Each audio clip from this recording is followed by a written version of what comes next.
Hello, everybody, and welcome to this event, which the Institute of Government's delighted to bring to you in partnership with our very good friends at the RSPB.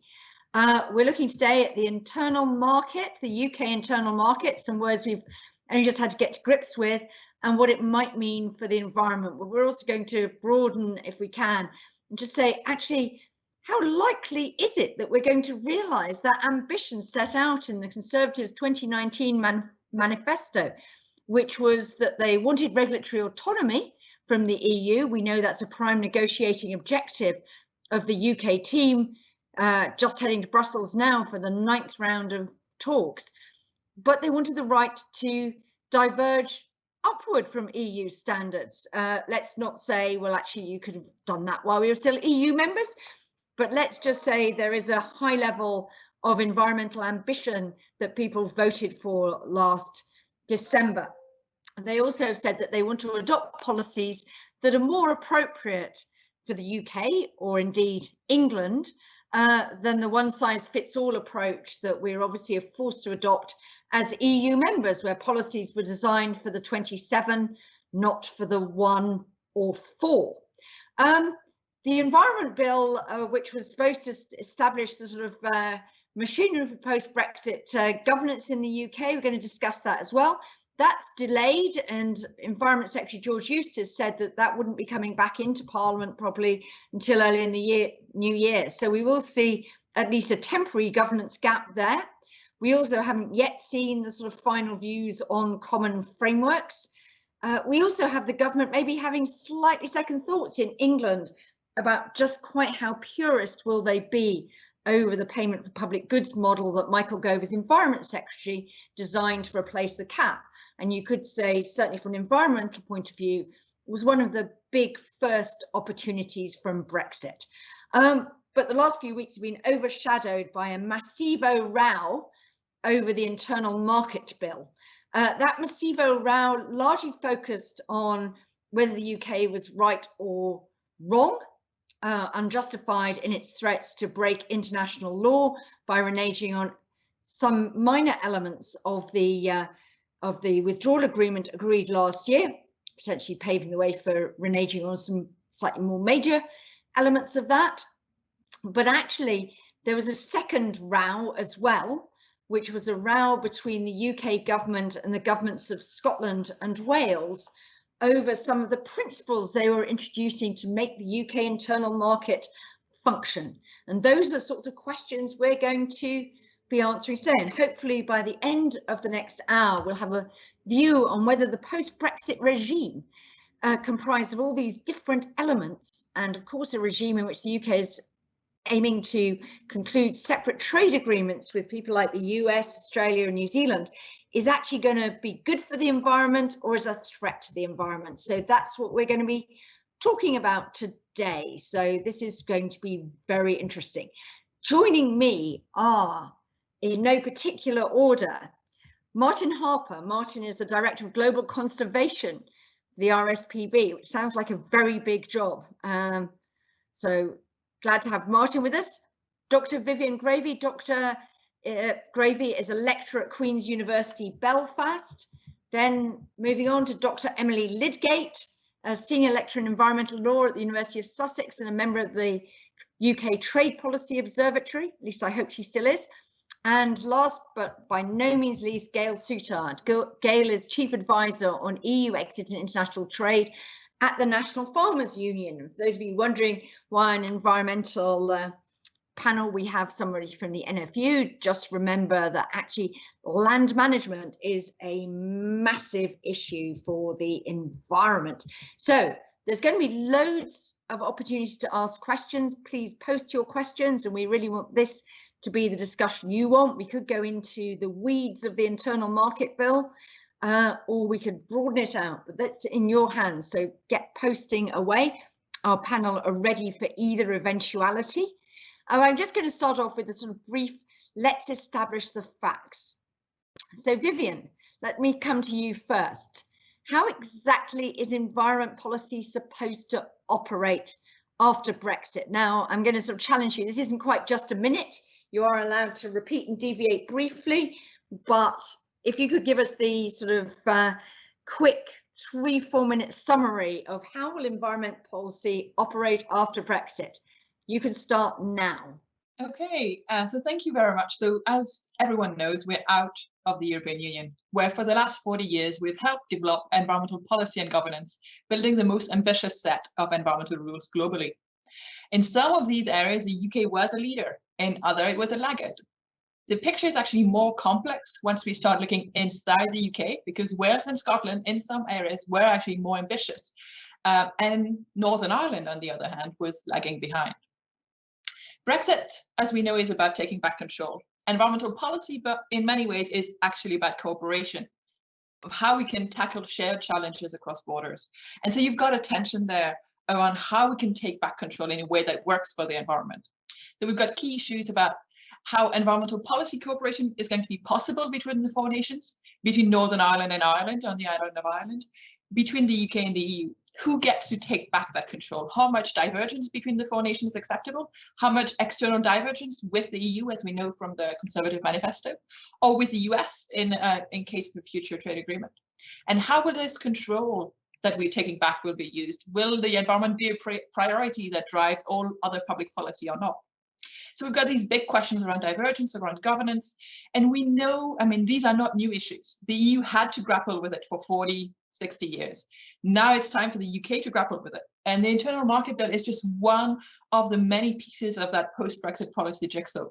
The big ones, otherwise, are the Environmental Bill, the Agricultural Bill, the Trade Bill, so the kind of public policy agenda. That is, of course, a devolved agenda as well that runs in parallel.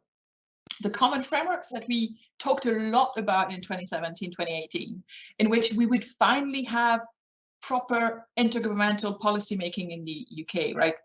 For now, we have either acting alone or Westminster acting for the whole of the UK. We don't really have a way for the 4 nations to agree and to push forward policy. And that's one of the big things that is missing still. That intergovernmental review that we keep on hearing about, we're going to change how the UK works internally, that's still missing in action. And finally, we've got this Internal Market Bill that promises a lot of things, but appears to push for a lot of centralization and perhaps not really listening to devolved interests, or to put the environment as central as the EU internal market is, as it is in the EU internal market. So to answer the question of where we are at, we're still in a big sea of uncertainties. We still don't know exactly where we're going at. We have a lot of very positive words from the government, actually from most of the 4 governments, even like from all 4 governments. Everyone wants to do very ambitious things, but time is running out, and in practice, nothing is going to be ready for the 1st of January. So nothing is ready, but there are lots of bits of governance and quite a confused picture going forward. Emily, let me come to you next. Can you just tell us, the Internal Market Bill on the face of it doesn't sound as though it's about the environment. So how does the Internal Market Bill potentially impact the environment for good or bad? Emily. I mean, I think that it probably sort of deepens the environmental identity crisis that Vivian identified. I mean, I think that much of our attention post-Brexit in terms of trade and regulatory issues has been focused on Northern Ireland, and of course, rightly so, because the stakes are so high. But there's probably been less appreciation of the fact that the EU also provided the framework for seamless internal trade between all the other countries of the UK, and that's what the Internal Market Bill targets. And I think the trouble with this bill is that the core of any approach to the internal market that's as integrated as the UK has got to be harmonized rules that have some sort of a strong joint consultative framework behind them. And that's essentially what the EU did, you know, quite a formalized approach to setting regulations, which involved the Commission and the Parliament and the Council coming up with, well, this is what we're going to standardize so we can have free movement. And the UK has been trying to replicate this with this kind of non-statutory process of setting out common frameworks, which I don't think anyone is really clear on kind of where that's at or what's going to happen with that. But this whole process of common frameworks, which of course encompasses a lot of important environmental areas, is completely absent from the Internal Market Bill. It's not clear how the common frameworks, if agreed, would enter into things.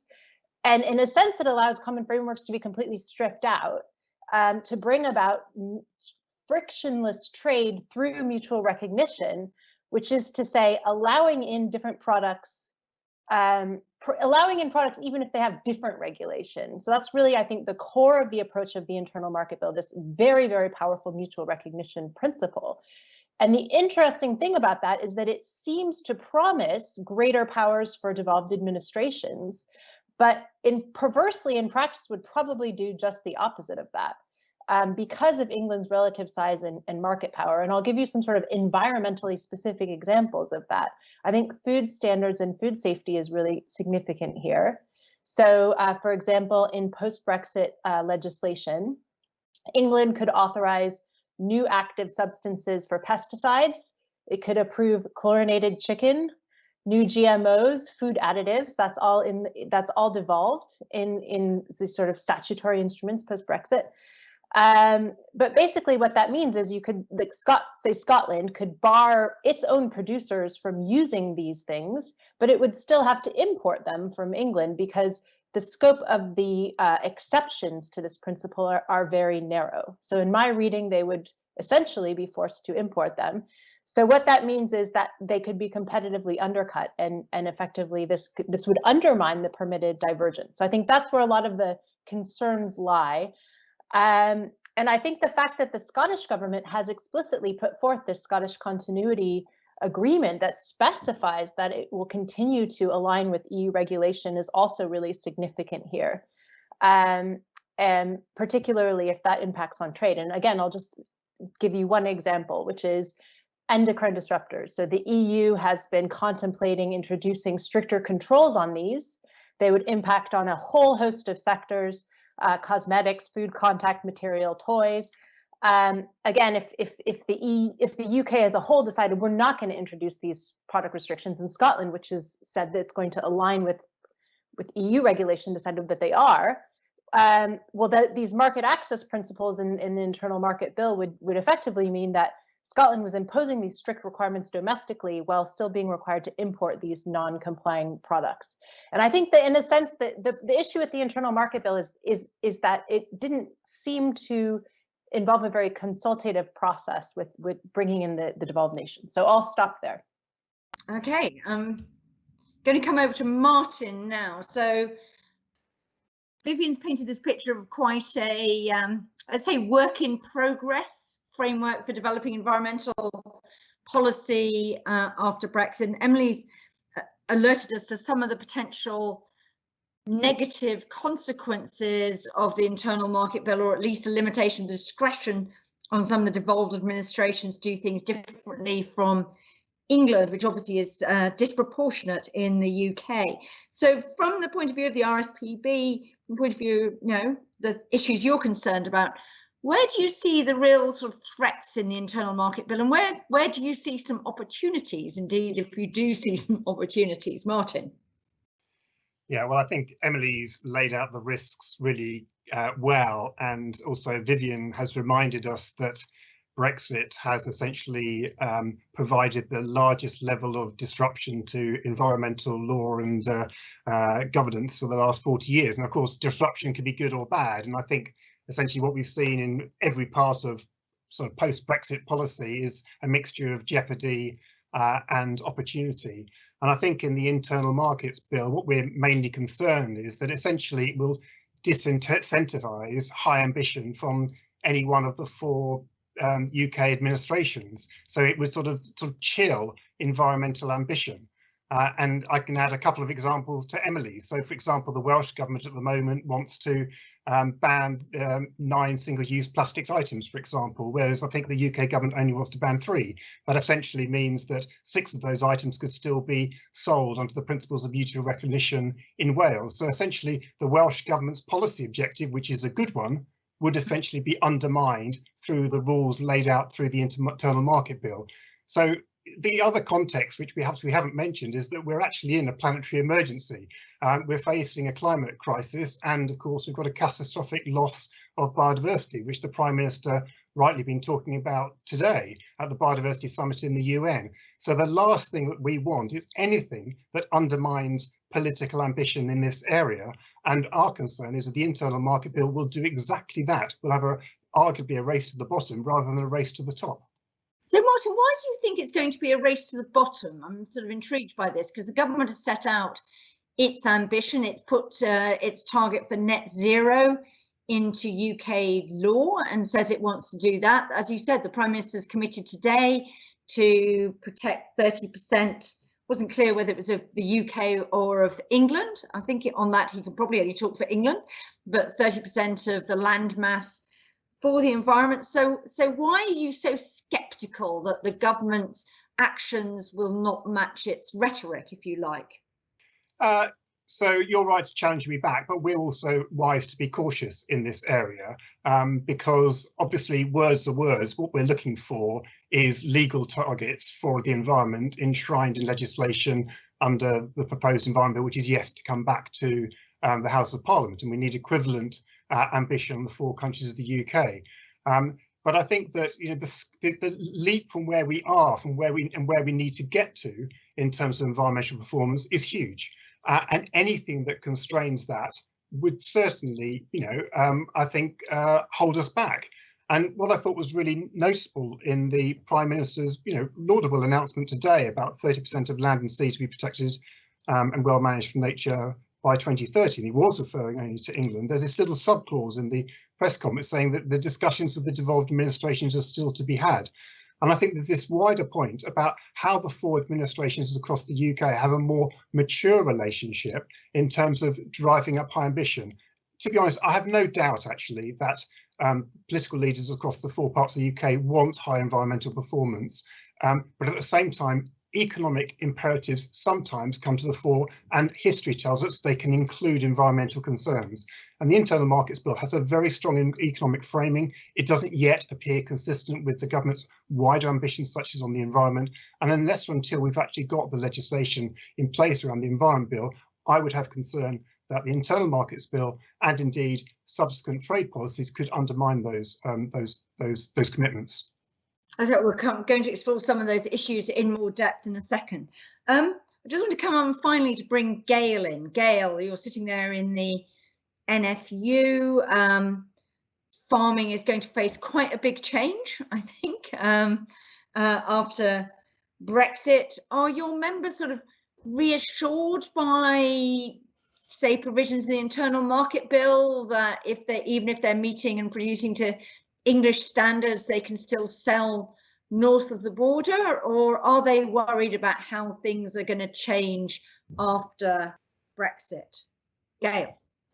Thanks, Jill. I think there is a degree of nervousness. I mean, we're leaving one common market and we obviously want to safeguard our own internal UK market. So farmers want to be able to supply consumers across the whole of the United Kingdom, whether they're in Scotland, England, Wales or Northern Ireland. We are starting to see snippets of issues emerge in terms of being able to supply Northern Irish farmers under Northern Irish markets under some of the terms of the withdrawal agreement and the Northern Irish Protocol. And I think you mentioned the big noise that came out around the UK Internal Market Bill, and I think there was a huge amount of conflation of the issues within the UK Internal Market Bill around GB farmers' ability to continue to supply Northern Ireland. But it does give a hint at some of the issues that could come to the fore if we do move away from a common market across Great Britain. No farmer wants to see any kind of hindrance or barrier to trading within Scotland, England, Wales. The question is, how do you go about doing that? And it was quite interesting that the government came out with the white paper, the command paper in August, and then literally a month later comes out with its bill. So, you know, this UK Internal Market Bill has been very short in its incubation and release. And we are concerned that it does seem to have almost railroaded the approach that had been discussed around common frameworks and conciliatory approach to policy making. On one hand, farmers want to make sure we have that unfettered access across the whole of the UK internal market, but there's ways and means that you can go about doing that. And I think there are concerns that with the UK internal market bill, that this may well lead to friction. It may well lead to acrimony in terms of some of the devolved administrations. The reality is that at the end of the day, farmers want to make sure that the public policy, the legal framework, the common frameworks, that it's all there in place to ensure that we continue to have that unfettered access across the UK internal market. So I think there is a degree of nervousness out there amongst farmers. There's also a huge amount of optimism and excitement about the future. We've been promised to take back control of our rules and our regulations. So this government has an opportunity to really put in place the policies which will ensure that UK farmers can continue to be those global leaders in environmental, climate change, climate-friendly practices. And we're obviously working our way through the agriculture bill, the trade bill, the UK internal market bill, the environmental bill. There's a very diverse public policy landscape out there, but as Vivian mentioned earlier, none of it has quite come to fruition yet. So there is a huge degree of nervousness in terms of, well, what is actually going to be in place from the 1st of January, and how robust is it actually going to be for UK farmers? That's very interesting. I want to just pick up one or two things. First, we look at the internal market bill. I'm not going to stay totally on the internal market bill all the time, but come in. We've got a question from Mary. Mary's asked, is there scope for the introduction of significant standards rules before the IMB is introduced? Well, let's say before it gets on the statute book, because it's already been introduced and it's already going through its remaining common stages this week, I think, e.g. regarding plastics in Wales, thereby evading mutual recognition. I'm not sure evading is quite the right word, but I think we get the gist of what Mary's after. I think that's an interesting idea, but I'm very interested in all of your ideas on actually how could we change the internal market bill to make it more reassuring, if you like, give a bit more of sort of honest intent if the government really, really doesn't want it to lead to a race to the bottom. Vivian, you're very keen to come in on this. I'm going to go around all of you, though. I'm going to put you on warning there. Vivian. What Mary's asking about is the provision that actually in the mutual recognition and non-discrimination principle only apply to policies that were not in place before the bill comes in. So especially for the devolved, like Wales, for example, has this consultation on plastics. We also have similar queries around GMOs, for example. The devolved could basically go on a legislative spree or on a secondary legislation spree to just put a lot of their standards before the law comes in. And in many ways they should. I mean, if this is a policy, this is a central policy objective for them, they need to make sure that it is there and that it will be able to apply. And definitely, I mean, the example that Martin was talking about with around plastics, we know Scotland wants to do the same. It is all about making sure that these policies that are flagship policies for the devolved administration, they may look like they're very minor regulatory changes in London, but they are flagship policies sometimes in devolved. That's how the devolved show that they can do things different. That's how they create the legitimacy as well, that they show they tailor things to their own people. And so they should go on this legislative spree now before the bill actually is finalized. In a way as well, the fact that they are trying to do that is also a negotiating plot, that position vis-a-vis Westminster, right? So if you don't want us to just put a silly amount of red tape on the statute book, now you need to actually go back to the negotiation table, and we need to make sure that, for example, we prioritize common frameworks, and mutual recognition only applies in cases where we have not been able to find a common framework, and that first we have this setup, this organization of we try to find common framework for 2 years or something like that before. So it's all about trying to reconnect these different but I think what Mary is pointing out is here actually there is a bit of a loophole currently in how the bill is put up, and if the devolved are really worried, they should just go get legislating. Okay, legislative spree time. Good point, Mary. Martin, you wanted to come in on that. You probably got some draft legislation you dreamt up earlier, but anyway. No, we haven't. I mean, and Vivian's is a very helpful signal to all administrations, actually. And another thing I suppose I was observing is that I believe that the bill's already been amended to make some issues exempt. I think in terms of food and animal health, for example, I think they have made some amendments to Schedule 1. So essentially, they've started to list a load of derogations, and of course, under the our previous arrangement of the Treaty for the Function of the European Union, there was actually an ability for member states to go beyond what the rest of the EU was obliging in terms of certain things, including the environment. And so I think if there was a specific clause which allowed for high ambition and divergence on, for example, environmental protection grounds, that would be the simplest, if crudest, mechanisms to allow different parts of the UK to absolutely deliver that race to the top, which is what we all want. It's about innovation, it's about trying things, other parts of the UK, learning from what other countries are doing, and rather than inhibiting that sort of innovation, one should be looking to encourage it. And so that would be the specific change, rather than perhaps listing every single element of environmental protection in a schedule.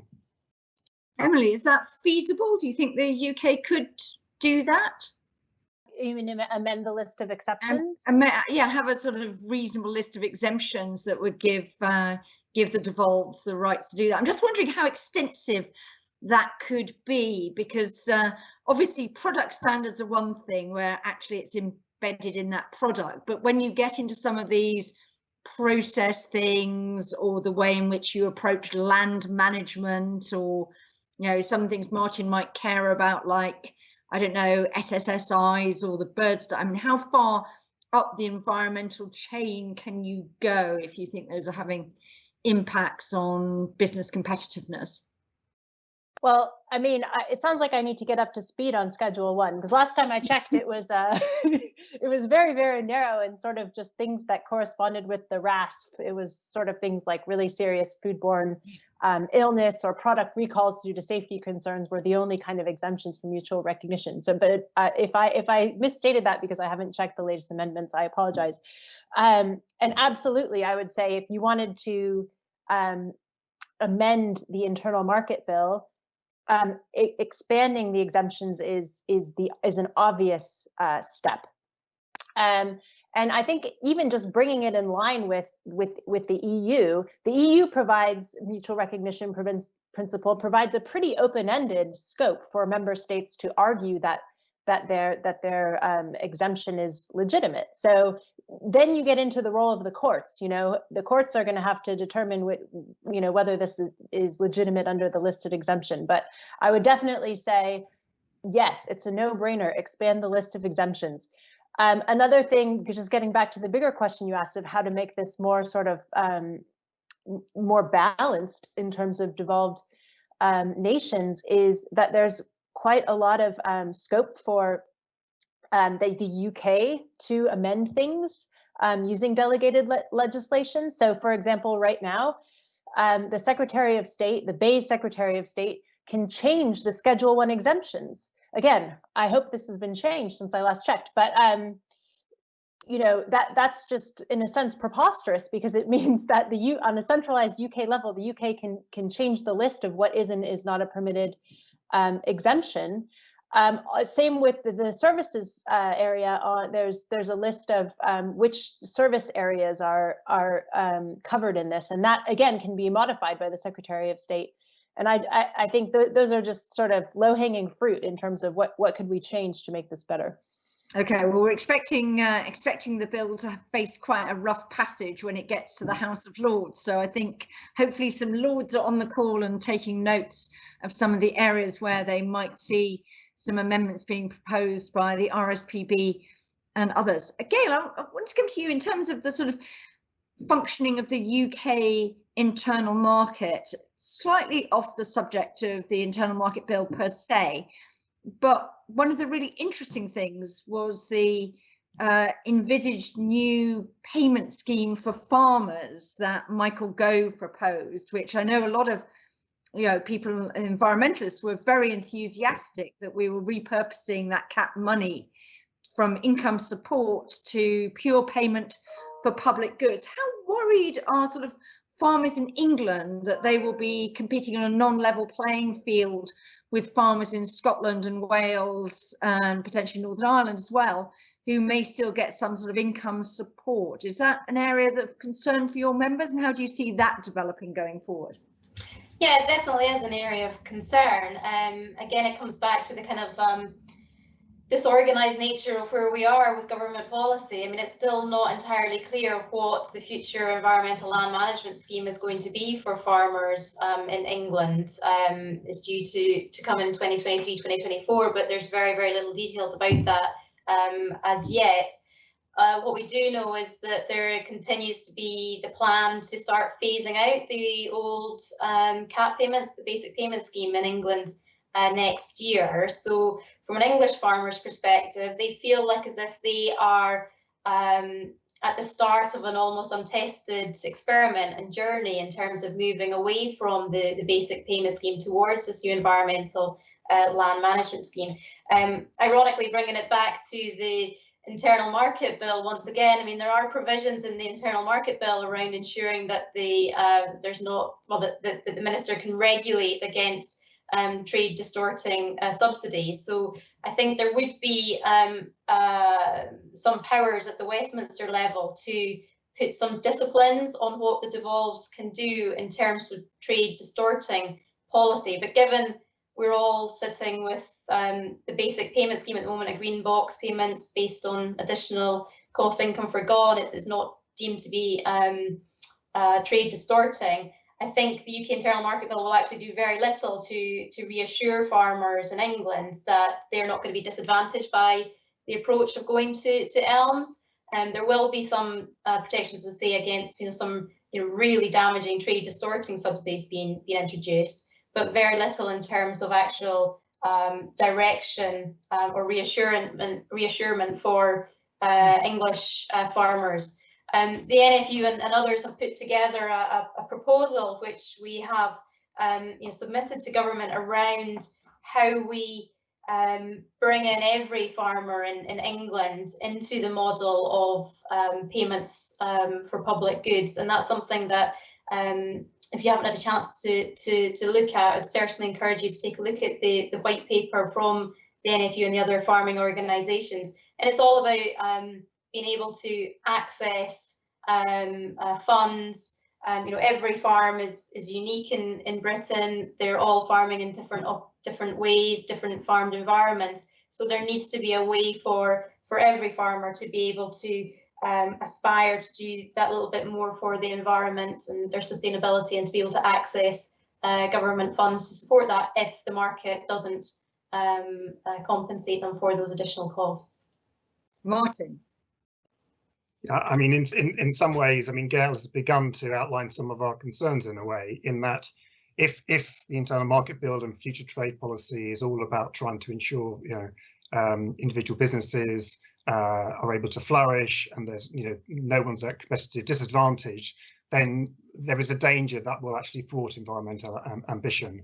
Because what we need, we are, as you said right from the outset, we are not going to deliver our nature and climate objectives across the United Kingdom without a reform to farming policy in the four nations of the UK, because something like 75% of our land is farmed, which is why we were very supportive of UK government and Welsh government's ambitions to actually move towards a different system of support for farmers, to reward them for managing the land, which is good for nature, good for water protection, good for carbon storage. And the one thing that we have a great opportunity on, and I'm sure NFU and RSPB are absolutely on the same page on this, is that the Common Agricultural Policy currently provides about £3.1 billion into the countryside to UK farmers, and we absolutely will still need that money. But from an English context, for example, we'll need most of that in order to deliver any of our environmental objectives on farmed land, and we'll need farmers to be rewarded for delivering those right things. Which is why the direction of travel outlined by Michael Gove and picked up again by this government and George Eustice is the right one. But the test ultimately will be whether in the future there is more wildlife on farmers' land, there's more water stored, there's more carbon retained, and that's the ultimate test, which is why the detail matters of these schemes.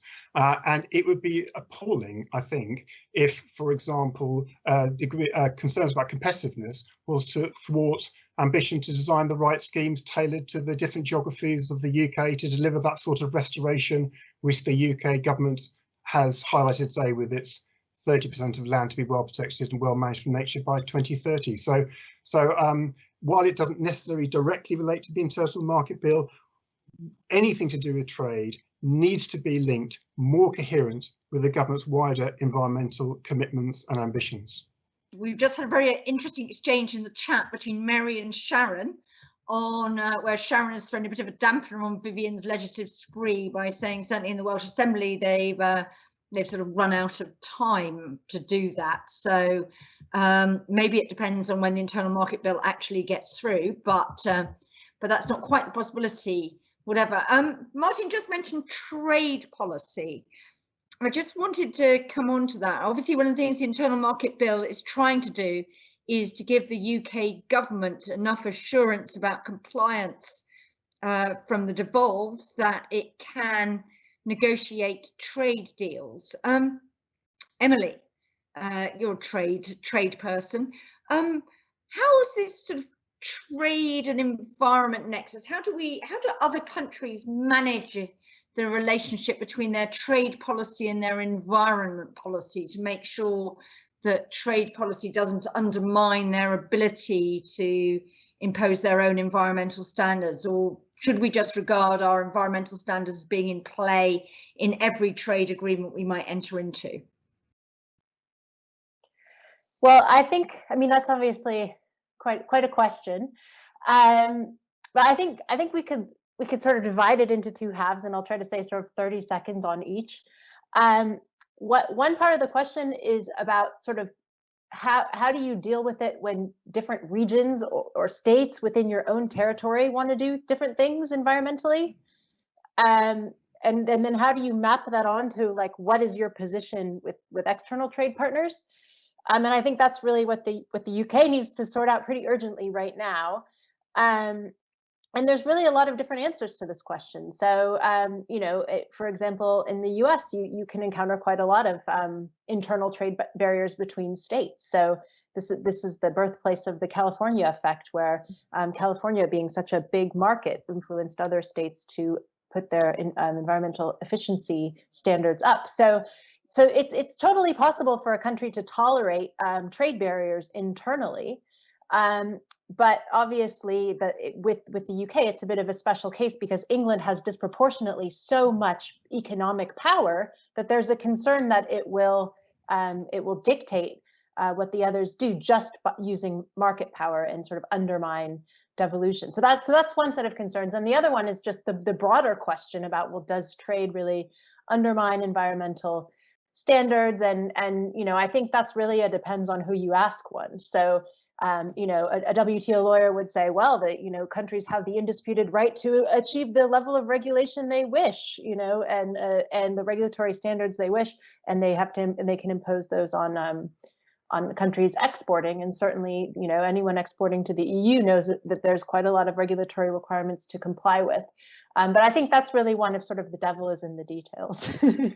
Vivian, Robert Molan's asked a question. I want to pick up Emily's point there about the California effect, because as Emily was saying earlier, the reality of the UK is that there will be an England effect because it's so disproportionately big. Robert Molan's asked whether we should have something more like a sort of EU governance on a larger scale.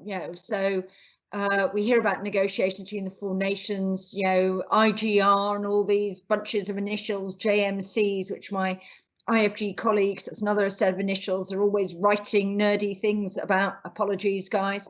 But do we need something more formalised between the governments of the UK to make sure that it's just not England decides and everybody else has to follow? Yes. I think this is something that the Welsh government has been calling for since the beginning of the Brexit process. They've been trying to get this kind of Council of Minister type, so really leaving the EU while changing the UK to look a bit more like the EU, which is a difficult argument, right, to put forward. But basically, I mean, if you want policies that are UK-wide and are legitimate in areas of devolved competence, you need the 4 nations to be around the table. And there's issues that then how do you actually get agreement, right? Because if we give 1 nation, 1 vote, then that's unfair for England, right? Which is so much bigger. But if it's only based on population, again, that's unfair. So we might move into a very, very EU direction of QMV, another one of this acronym, so qualified majority voting. I mean, it is very complex, but we do need something in order to agree UK-wide policies in areas of devolved competence. That is not just something agreed in Westminster, because the parties that represent the 4 nations in Westminster are not necessarily the parties that are actually important locally. I mean, if we just think of Northern Ireland, for example, that means, you know, Sinn Féin doesn't take their seat in the House of Commons. This means that, you know, if we use Westminster as a model to agree UK-wide policy, then a whole range of the Northern Irish population is not going to be represented in this UK-wide policy. So you do need a bit of that, and it is still very much missing in action for 4 or 5 years on. Martin. Yeah, I completely agree. I just build on it a little bit. I mean, I think, in a sense, one wants, like anything in life, one wants co-ownership of the ultimate framework that within which the UK is going to be operating. And obviously, from an environmental point of view, as you said in your introduction, the European Union provided that common framework for the UK, and we haven't worked out what we're going to create. And that should be co-designed. I mean, everyone should have a stake in it. I mean, if the RSPB, you know, goes into an area and says we want to do this for nature, we'll get, you know, we get kicked out, and that's happened to us in the past. But you talk to people, you say, well, what do you want, and how do we get a shared vision for this, and can we work together in terms of change? And we try and work. We don't always get it right. Try to work with farmers and other land managers and say, well, this is what we need. And I think the same should apply with politicians. I mean, and a good example of this is over, you know, just the fact that the UK is trying to negotiate a trade deal with the European Union, and the European Union is obviously quite interested in ensuring a level playing field and good governance. And at the moment, we don't seem to have clarity yet as to what sort of governance will be put in place across the 4 countries of the UK to essentially replace some of those powers which the European institutions had. So it's a bit more mature conversation. I think back in about 2018 or so, there was a common frameworks conversation going on between the UK government and the devolves, and there were apparently quite good conversations developing, but that seems to have gone, and I fear that the Internal Markets Bill might, you know, cause a bit of ill will, and somehow we've got to scrabble back a more of a mature debate between the 4 nations, and, you know, let's make sure that we see each other as equals and try and develop a future common framework for the UK now that the UK has voted to leave the European Union. So Martin, a question from Tim. What does the panel hope to see from common frameworks? So, and how would they like them to work with the Internal Market Bill? So Martin, what would lead you to judge this is actually really a rather good common framework? And I'm very pleased that in the background they've got on and developed this. This is really helpful. Well, so I think you can go from the micro all the way up to the macro. And so obviously one common framework is that the UK will actually be, it's already signed up to global conventions on climate change, commitments for reducing greenhouse gas emissions. We hope and expect the UK will be signing up to the Biodiversity Convention next year with really ambitious targets, which is relevant to today's announcement of 30% by 2030. So that's a common framework. But in the end, you need to then work out, well, what does that mean in practice? What does that mean in terms of the scale and extent of land? What does it manage for nature? What does it mean for the future of farm policy? What should we be expecting in terms of the subsidy regimes? So the common frameworks can go right up to the global, and they're already there in terms of UK as a sovereign state signing up to conventions, all the way down to even micro level. And I would hope and expect in the different areas that it becomes more custom in practice for the different ministers in those different dossiers to meet, to discuss, to say, what are we going to be doing in the future, rather than essentially having megaphone diplomacy which obviously plays to individual four nations audiences. Let's have regular meetings of the ministers to talk in detail about what common frameworks are required, and especially from an environmental point of view. Vivian, I'm going to come back in the last 10 minutes to talk about the wider environmental governance system we've got post-Brexit. But I just wanted to ask you, how does Northern Ireland fit in? So to what extent is environment policy in Northern Ireland still going to be determined by the Northern Ireland Protocol? To what extent is it different anyway, because it'll be governed on the island of Ireland as a sort of single biogeographic unit, words that Maddie Timmick-Jack gave me to say, so I've done that. And to what extent is it part of a UK-wide four-nation framework? So we keep on saying four nations. I'm never quite clear when we mean 3+1 or when we mean 4. Vivian. I don't think anyone is really clear yet. So what we do know is that we have some pieces of EU environmental law that is in Annex 2 to the protocol on Ireland, Northern Ireland, that Northern Ireland will still have to continue to apply. But there's a lot of gaps. So some of the key environmental piece of legislation you're thinking in terms of nature protection, in terms of water framework directive, that actually makes sense to implement on a island of Ireland wide basis are not in the protocol. The protocol is really about protecting the integrity of the EU internal market. It's not about protecting the environment on the island of Ireland. So you're going to need cooperation anyway, north-south, beyond the protocol. And there's also like key gaps from such as the nitrates directive, for example, that is going to create potential quite a bit of tensions between farmers north and south on the island if farmers in Ireland have to implement the nitrates directive, but not farmers in Northern Ireland. So you're going to have tension then. And of course, I mean, relationship north and south and east and west, key relationships in terms of getting governance working in Northern Ireland, but on the environment side as well, are not, you know, they're going to be depending on the type of relationship the UK as a whole has with the EU. If relationships turn sour, it's going to be much harder for proper north-south cooperation on issues, massive issues. I mean, we have protected sites straddling the border. We've got water bodies straddling the border. We need common policies there. Ireland North and South are really laggards when it comes to climate change objectives. We really need to step up, but this is not going to be possible if you have a breakdown in relationship, a breakdown in trust, as it appears that we're going for now. And do you detect any appetite in the executive to make use of the north-south sort of ministerial institutions to resolve some of those issues between Northern Ireland and the Republic? I think, I mean, the executive, we have to remember, of course, for a long time in this Brexit process, we did not have an executive. And so in many ways, the executive is still playing catch up because all of the preparation needs to be done. This is the smallest administration. There was no politicians for a long time around, so we're behind on a lot of things. And a lot of this, the priority right now is just getting us to that 1st of January and making sure that things kind of work in practice. The whole idea of spending time thinking of how we can make things better, this really looks like, you know, it would be great, but that's not a priority. So I think for now, I mean, there's not much discussion there, but I also think it's normal because we have to deal with so many crises first.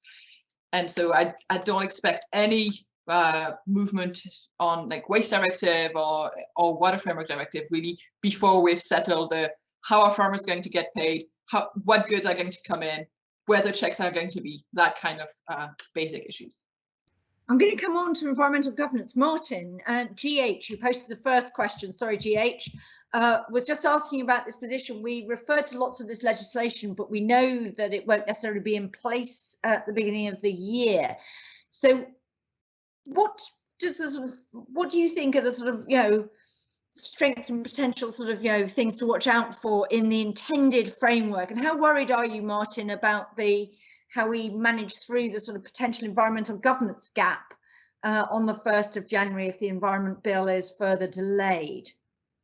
Yeah, I mean, we've been really worried that the bill is delayed because there's some really important principles in that Westminster legislation, which is trying to replace what was in place when we were members of the European Union. And of course, it's trying to do some really good things like establish legal targets to restore nature, but it's also got to try and replace some of the governance powers of the European institutions. So the so-called Office of Environmental Protection at the moment has probably got about 3 out of the 5 most important things we need in terms of being able to monitor, report and scrutinise government performance, in terms of providing advice, providing a complaints process for citizens to be able to comment if they're not content with what progress being made by the government. But there's issues around, really, it hasn't really got teeth.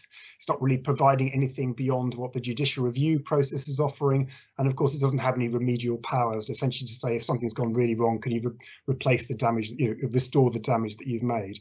And of course, the Office of Environmental Protection's geographical remit is still being debated. Will it cover England and Northern Ireland? But I think under the continuity bill in Scotland, we are expecting a new body called, I think, the Environmental Standards Body in Scotland, but nothing yet being proposed in Wales. So when we were a member of the European Union, we had a power which was the European Court of Justice, which essentially was able to hold member states to account and potentially fine them for non-compliance. That doesn't exist. We've had to replace something. And the real concern, of course, is that by the time the transition period is over, that body won't be up and running unless we actually really fast track this legislation. And I tend to believe that it's important to scrutinise these things well, but it's been whoppingly delayed and it's had 2 false starts. We need to get it back into House of Commons quickly, and we need equivalent legislation across the 4 countries of the UK.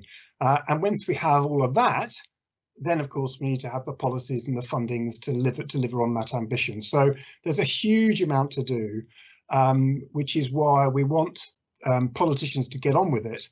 But at the same time, we do want to make sure that every piece of Brexit-related legislation gets the scrutiny it needs to make sure that we don't have any perverse unintended consequences.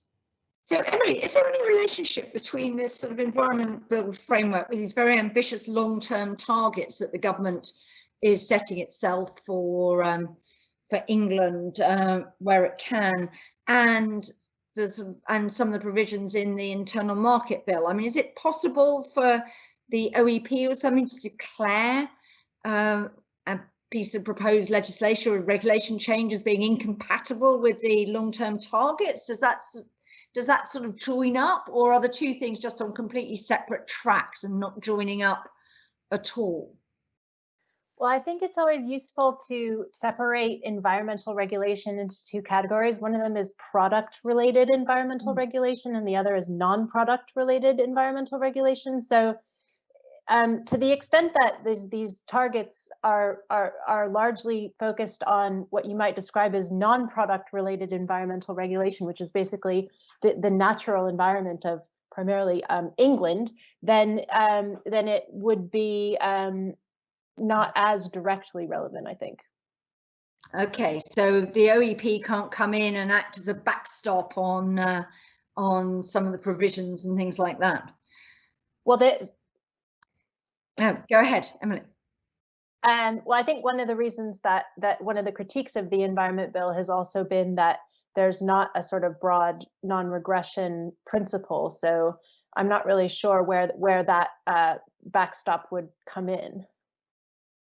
Well, the Environment Bill, of course, is still going through its parliamentary stages. Anonymous, thanks Anonymous, has also pointed out to Martin that Northern Ireland doesn't even have an Environmental Protection Act under discussion. So perhaps underlining Vivian's point about Northern Ireland as a bit of a back liar. That's actually quite an important point, and Vivian might be able to get the clarity right. But so I believe under the Northern Ireland Protocol, there is an obligation, I think, for Northern Ireland essentially to have a statutory authority which is able to deliver some of the obligations under the European rules it's going to have to be aligned with.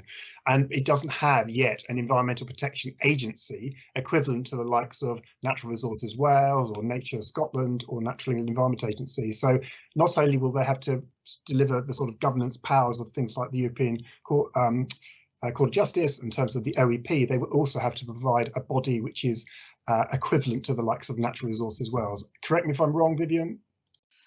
So, I mean, you do have a Northern Ireland Environmental Agency, but it is not independent from the government as the equivalent bodies are in the rest of the UK or the island of Ireland. So what we do have is the need to both fix the new Brexit environmental governance gaps in Northern Ireland, but also the pre-existing environmental governance gap. So that means a lot of pressure put on the Northern Irish executive to really raise the standards and the governance of the environment across Northern Ireland. And as we mentioned, we don't have a climate change act, we don't have an environmental act. So there's a lot of things to do, but an assembly that is back up and running and willing to do quite a lot. Okay, I'm going to warn you all that I'm just, as we wind up, I'm going to ask you all for your sort of one recommendation that you think would be most likely to trigger what we talked about in the intro to this as a race to the top on the environment, rather than what we've been talking about mainly, which is the sort of risks and whatever. So what would be the one thing you would do? But meanwhile, I'm just going to ask Gail. You can be thinking about that as well. But Anonymous has asked whether it actually, as we sort of look at the prospects of greatly increased food costs, Anonymous probably knows something about the progress of the deal or not deal that we don't. But anyway, just have to check whether it's from a government address. But anyway, surely the UK could produce much of the produce we currently import instead of continuing with intensive meat and dairy production for export. And then mentions fishery policy. Should we look to much more local production for local markets, Gail, post Brexit?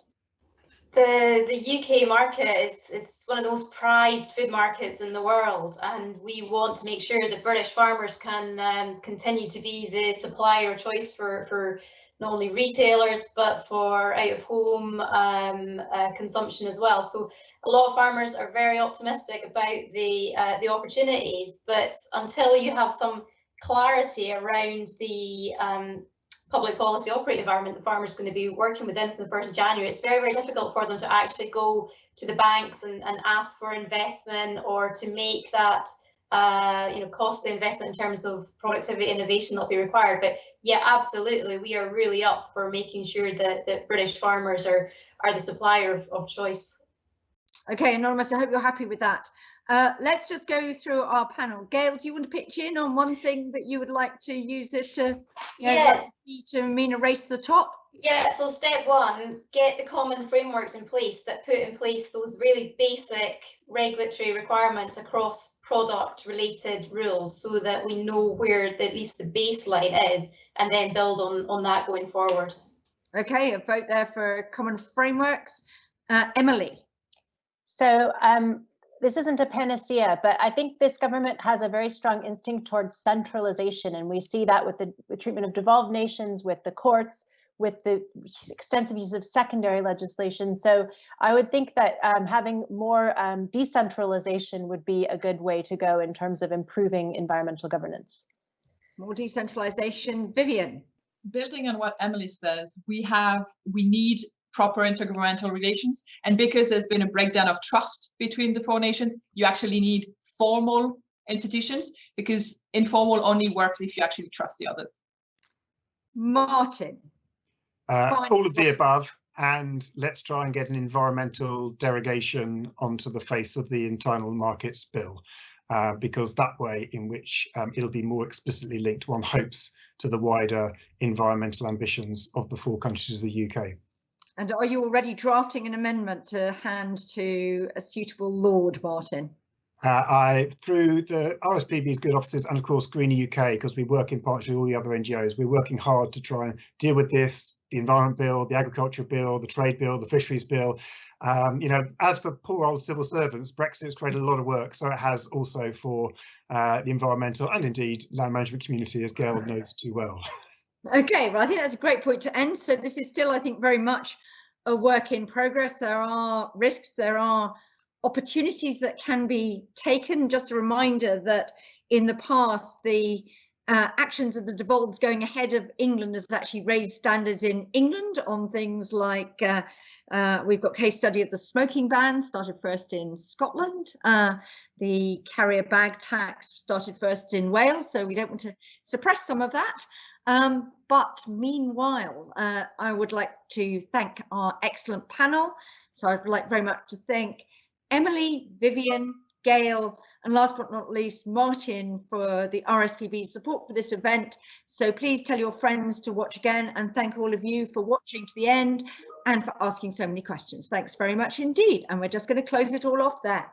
Thank you and good afternoon.